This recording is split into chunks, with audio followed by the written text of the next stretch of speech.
মৰমৰ বন্ধু-বান্ধৱীসকল, লৈ আহিছোঁ এটা ইম্পৰ্টেণ্ট আপডেট। চৰকাৰী চাকৰিয়াল তথা পেঞ্চনাৰসকলৰ বাবে লৈ আহিছোঁ অতিকে গুৰুত্বপূৰ্ণ খবৰ। যিহেতু এইবাৰ চেলাৰী ইনক্ৰিমেণ্ট হ'বলৈ গৈ আছে, কিমান % চেলাৰী ইনক্ৰিমেণ্ট হ'ব আৰু চেলাৰীটো কেনেকৈ কেলকুলেট কৰিব আৰু কেনেদৰে বৃদ্ধি কৰা হয় এই চেলাৰীবোৰ, সকলো আলোচনা কৰিম আজিৰ এই ভিডিঅ'টোত। যদিহে আপোনালোকে মোৰ এই চেনেলটো এতিয়াও ছাবস্ক্ৰাইব কৰা নাই, ছাবস্ক্ৰাইব কৰি ল'ব। তো বলক ভিডিঅ'টো আৰম্ভ কৰোঁ।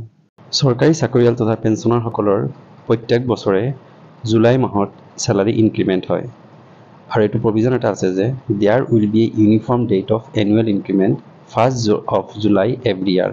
অৰ্থাৎ জুলাই মাহৰ পৰা তেওঁলোকৰ চেলাৰীটো ইনক্ৰিমেণ্ট কৰি দিয়া হয়। Employees completing 6 months and above in the revised pay structure as on 1st July will be eligible to be granted the increment। অৰ্থাৎ কমেও 6 মাহ চাকৰি কৰা হ'ব লাগিব। অৰ্থাৎ যিসকল চৰকাৰী চাকৰিয়াল তথা পেঞ্চনাৰসকল আছে তেওঁলোকৰ বাবে জুলাই মাহত চেলাৰী ইনক্ৰিমেণ্ট কৰি দিয়া হয়। এতিয়া আহোঁ কিমান % ইনক্ৰিমেণ্ট কৰা হ'ব চাই ল'ব আপোনালোকে।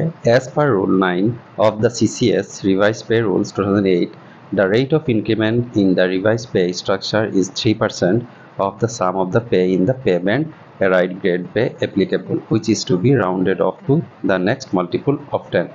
অৰ্থাৎ 3% ইনক্ৰিমেণ্ট কৰা হ'ব আৰু ইনক্ৰিমেণ্টটো ধৰা হ'ব গ্ৰেড পে আৰু পে বেণ্ডৰ যিটো যোগ কৰি যিটো টকা হ'ব তাৰ ওপৰত আপোনালোকে 3% ইনক্ৰিমেণ্ট দিয়া হয়। অৰ্থাৎ পে বেণ্ড আপোনালোকৰ যিটো আছে সেইটো প্লাছ গ্ৰেড পে সেইটো প্লাছ কৰি দিব, প্লাছ কৰি যিটো হয় টোটেল পে, তাৰ ওপৰত যিটো টোটেল পে হ'ব তাৰ ওপৰতহে 3% দিয়া হয়।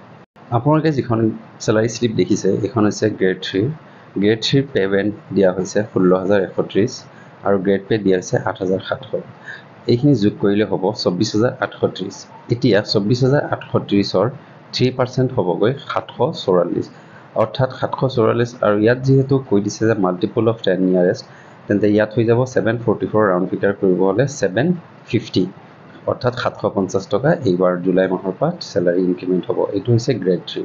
ইয়াৰ লগতে আপোনালোকৰ পে বেণ্ডো সলনি হ'ব। অৰ্থাৎ জুন মাহৰ পে বেণ্ড আছিল 16,130, এতিয়া 16,130ৰ লগত 750 যোগ কৰি নতুন পে বেণ্ড বনাই দিয়া হ'ব। আৰু আমি আজি আলোচনা কৰিম গ্ৰেড 4ৰ বিষয়ে। গ্ৰেড 4ৰ চেলাৰী শ্লিপটো আপোনালোকৰ সন্মুখত দিছোঁ, চাই ল'ব আপোনালোকে। গ্ৰেড 4ৰ পে বেণ্ড হৈছে 12,000 টকা আৰু গ্ৰেড পেটো হৈছে 3,900। এইখিনি যোগ কৰিলে হৈ যাব টোটেল পে 15,900। অৰ্থাৎ বেছিক পে টোটেল হৈছে 15,900। এতিয়া 15,900 টকাৰ 3% ওলাব লাগিব। 15,900 টকাৰ 3% হ'ল 477। অৰ্থাৎ নিয়াৰেষ্ট ৰাউণ্ড ফিগাৰ ল'ব হ'লে 480 টকা। অৰ্থাৎ জুলাই মাহৰ পৰা গ্ৰেড 4ৰ 480 টকা বৃদ্ধি পাব। এইখন পে শ্লিপৰ মতে আপোনালোকে আপোনালোকৰ পে শ্লিপৰ মতে কাউণ্ট কৰি ল'ব।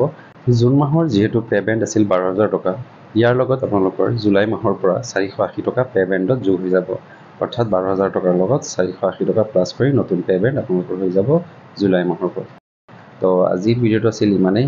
এইদৰে আপোনালোকে গ্ৰেড 3 আৰু গ্ৰেড 4ৰ আপোনালোকে চেলাৰী ইনক্ৰিমেণ্টটো আপোনালোকে নিজে নিজে কেলকুলেট কৰি ল'ব পাৰিব। আজিৰ ইনফৰ্মেশ্যন ইমানখিনি আছিল। যদিহে আজিৰ ইনফৰ্মেশ্যন ভাল লাগিছে, লাইক, কমেণ্ট, শ্বেয়াৰ এটা ছাবস্ক্ৰাইব কৰিবলৈ নাপাহৰিব।